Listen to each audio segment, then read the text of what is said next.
3h17 de jeu pour un nouveau sacre majeur. Novak Djokovic a encore rappelé ce dimanche dernier qu'il était le meilleur joueur du monde et peut-être sans aucun doute désormais le plus grand joueur de tous les temps, en battant celui qui avait pourtant mis dehors le numéro 1 mondial jusqu'à ce lundi, Carlos Alcaraz. Le Serbe a tout simplement éteint, concassé le numéro 3 mondial, Daniil Medvedev, pour aller chercher un 4e US Open et un retentissant 24e titre du Grand Chelem pour aller égaler Margaret Court. Comment a-t-il fait? Je vous explique tout ça dans cette vidéo.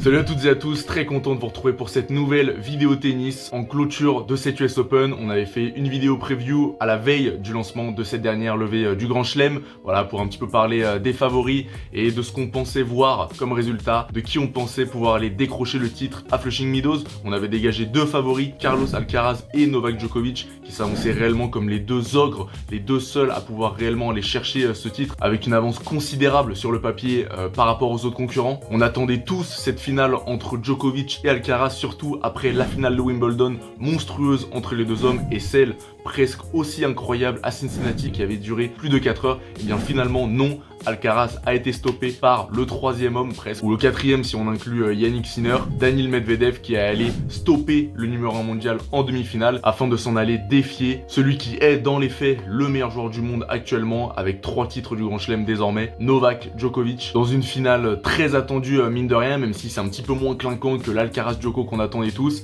Et bien voilà, on a eu une très belle finale qui aurait mérité d'être un petit peu plus serré, avec un petit peu plus de suspense, mais tout de même un gros match en 3h17, et c'est ce qu'on va décortiquer aujourd'hui. Alors comme je l'ai dit, un match au score sans appel, presque 3-7 pour Djoko, 6-3, 7-6, 6-3. Sur le papier ça paraît assez net effectivement comme score, mais dans les faits on a eu un vrai combat, comme je l'ai dit, 3h17, 1h45 simplement pour le deuxième set, c'est assez monstrueux. J'ai pas le souvenir d'avoir vu un set aussi long en plus de 10 ans que je regarde le tennis désormais, donc tout n'a pas été facile pour Djoko, et c'est le moins qu'on puisse dire, mais comme souvent face à Medvedev, eh bien le Serbe a su trouver la clé en s'appuyant notamment sur le gros point faible de Medvedev, comme il l'avait fait, on s'en rappelle, durant la finale de Bercy en 2021, on y reviendra un petit peu plus tard. Alors on a eu quelque sorte de matchs dans le match, on a eu le match du premier et du troisième set, et le match du deuxième set qui est vraiment le climax de cette partie, 1h45, car voilà, si Djoko a pris le match par le bon bout, il a vraiment directement imposé sa loi face aux Russes, et bien comme souvent ces derniers mois, voilà, Djoko il a 36 ans, ça commence à faire, et heureusement on a envie de dire, on sent que physiquement il commence à ressentir un petit peu le poids des années.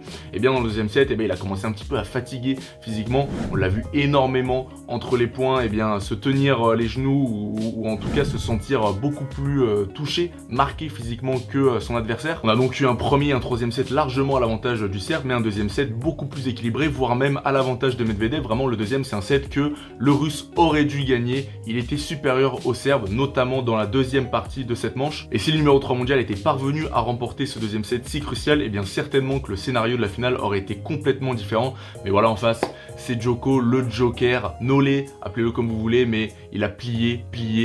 comme il l'a tant fait durant sa carrière, mais il n'a pas rompu, et il est parvenu avec des ressources presque inespérées, mentales surtout. C'est vraiment mentalement que Djoko est parvenu à prendre le dessus, je pense, sur Medvedev, à remporter ce deuxième set au forceps et à plier cette finale qu'il a finalement remporté en 3-7, sans histoire ou presque, alors que dans les faits ça aurait pu être beaucoup plus compliqué s'il avait perdu cette deuxième manche. Donc on est parti. Comment Novak Djokovic est-il parvenu à éteindre complètement Daniil Medvedev, qui pourtant dans l'absolu n'a pas réalisé un mauvais match? C'est parti, on y va. Alors le premier aspect que j'ai noté, c'est la prise d'initiative de Novak Djokovic à l'échange. Le Serbe a été beaucoup plus entreprenant que son adversaire du fond du court. Il a vraiment pris les échanges à son compte, et c'était quelque chose de très marquant, notamment dans les deux sets que le Serbe a remporté facilement, à savoir le premier et le troisième. Il frappait plus fort, il prenait la balle plus tôt que Medvedev, qui a mis un petit peu de temps, notamment dans le premier set, à rentrer dans son match physiquement pour tenir la cadence du Serbe. On l'a vu beaucoup de fois être en retard ou être pris de vitesse. Il y a eu donc énormément d'échanges, surtout au premier set, qui se sont soldés par une faute provoquée ou un coup gagnant de Djokovic, car Medvedev n'arrivait tout simplement pas à suivre le rythme du Serbe. Il a mis un petit peu de temps à rentrer dans son match, le Russe, et à être présent physiquement face à un Djokovic qui a démarré la partie pied au plancher, et sur cet aspect Djokovic a été meilleur du fond du court. Deuxième aspect, c'est les variations de Djokovic. Djokovic qui a un arsenal bien plus étoffé que Medvedev, ça c'est pas un scoop, mais voilà, ça s'est confirmé sur le terrain. Djokovic qui a beaucoup plus usé de son slice pour des déstabiliser son adversaire et se procurer des balles un petit peu plus flottantes. Voilà, on sait que Medvedev, il a une frappe très à plat, il aime s'appuyer sur la puissance de l'adversaire dans l'échange,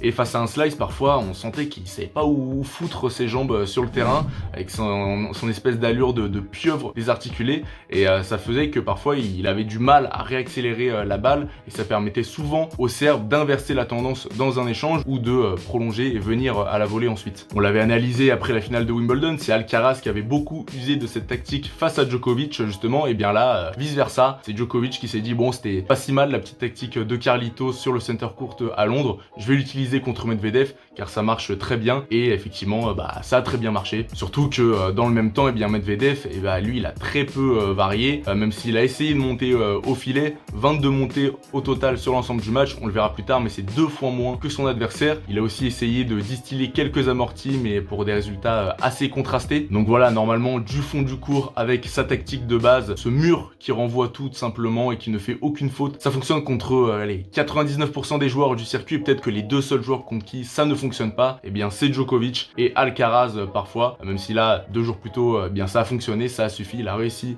à sortir l'espagnol, mais voilà, contre un Djoko dans la zone comme c'était le cas dimanche dernier, ça ne suffit pas, et il a pas du tout réussi à déstabiliser, à semer le doute dans l'esprit du Serbe. Enfin et surtout, le gros aspect qui a fait la diff dans ce match, c'est la volée de Djoko. On n'en parle pas souvent, mais Djoko, mis à part son smash qui est certainement le pire smash du top 100, vraiment je pense, je prends pas beaucoup de risques pour dire ça, bon on abuse un petit peu, mais voilà, en tout cas un des pires du top 100, mis à part ce smash, et bien ça fait quelques années que Djoko à la volée, il est vraiment devenu très très bon, et là dimanche soir sur le Arthur Ashe, il faut dire les termes, il a fait une masterclass à la volée, vraiment un match stratosphérique à la volée du Serbe. C'est vraiment une performance Samprasesque, Federesque, Edberesque, tout ce que vous voulez. J'ai vraiment pas le souvenir d'avoir vu un match de Djokovic aussi abouti au filet, et au niveau des chiffres ça se confirme, il est monté 44 fois au filet, donc pile poil 2 fois plus que Medvedev pour 37 points gagnés, donc ça fait un taux de réussite assez monstrueux de 84% de points remportés à la volée, et il s'est servi de cette volée à tous les moments du point, donc dans l'échange après plusieurs frappes, et aussi et surtout juste après son service, donc en service volé, il a fait énormément de services volés dans ce match, 22 montées au filet juste après son engagement, ça représente la moitié de ses points au filet, et sur ces 22 services volés, il y en a eu 20 remportés, donc vraiment un taux de réussite assez monstrueux, inédit presque j'ai envie de dire, pour le nouveau numéro 1 mondial. Et en plus de ça, le Serbe ne s'est pas servi de cette arme uniquement à 15A ou sur des petits points sans importance, non, il a vraiment usé du service volé dans des points très très chauds de cette partie, les points les plus importants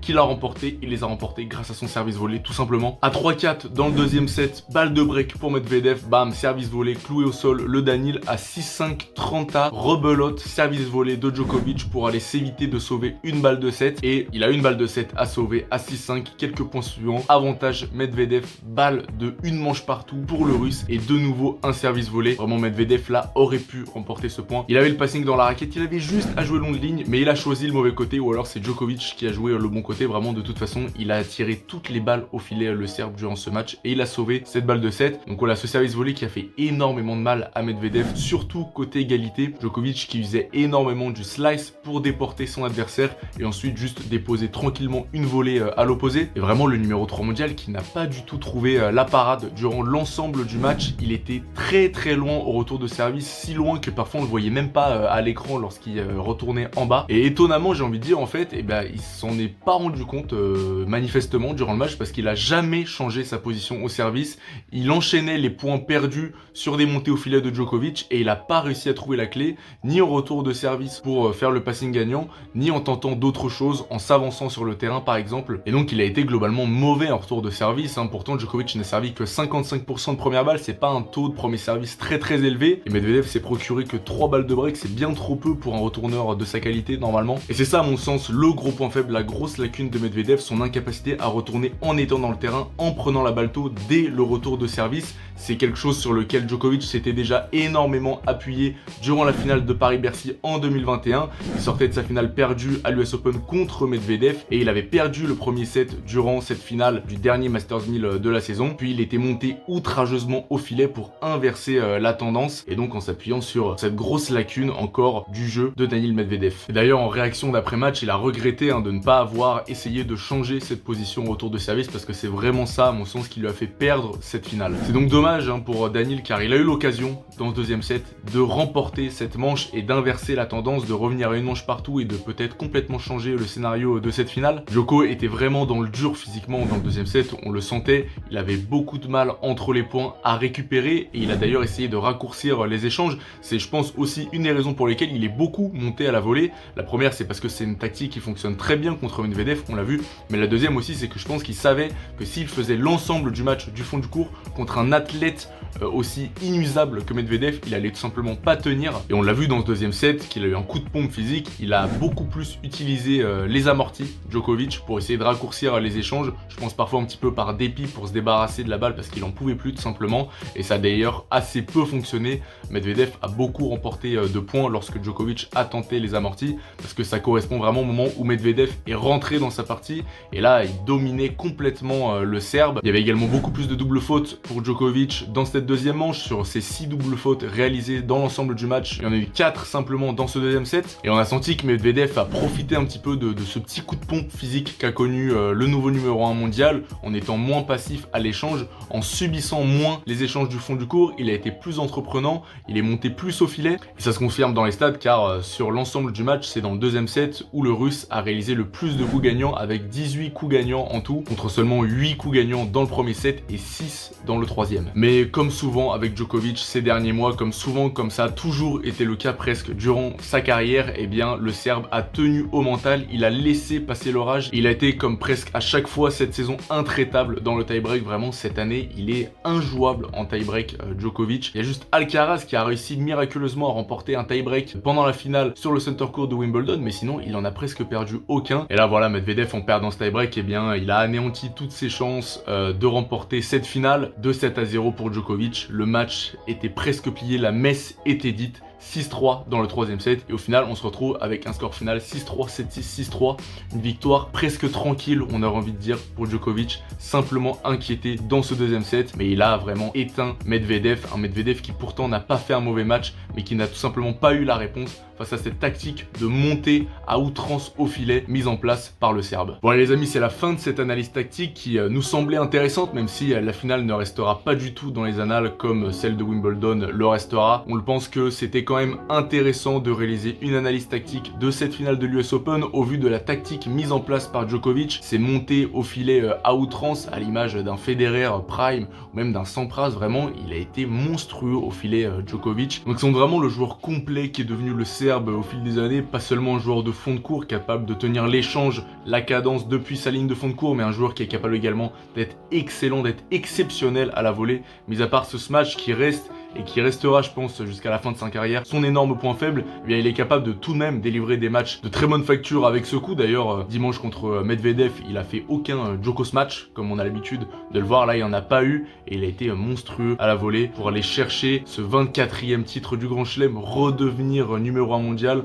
encore plus asseoir sa domination sur son sport. Il y a plus grand monde, hommes et femmes confondus, qui est capable de comparer son palmarès à celui de Djokovic, et c'est d'ailleurs Ivanisevic qui en parlait. Djokovic le disait lui-même, tant qu'il pourra jouer, tant qu'il aura des records à battre, eh bien il continuera de jouer. Je pense que tant qu'il y aura encore des lignes de records où son nom n'est pas inscrit, où il est encore devancé par quelqu'un d'autre, eh bien il continuera encore et toujours de jouer afin d'asseoir sa domination et de faire le plus possible l'unanimité. Voilà, j'espère que la vidéo vous aura plu. N'hésitez pas à nous dire en commentaire ce que vous avez pensé de cette finale et ce que vous pensez de Djokovic en général. Est-il le plus grand joueur de tous les temps sans aucune contestation possible désormais? N'hésitez pas à partager et à liker la vidéo si celle-ci vous a plu. Moi je vous dis à la prochaine pour une nouvelle vidéo sur Passion Sport. Ciao.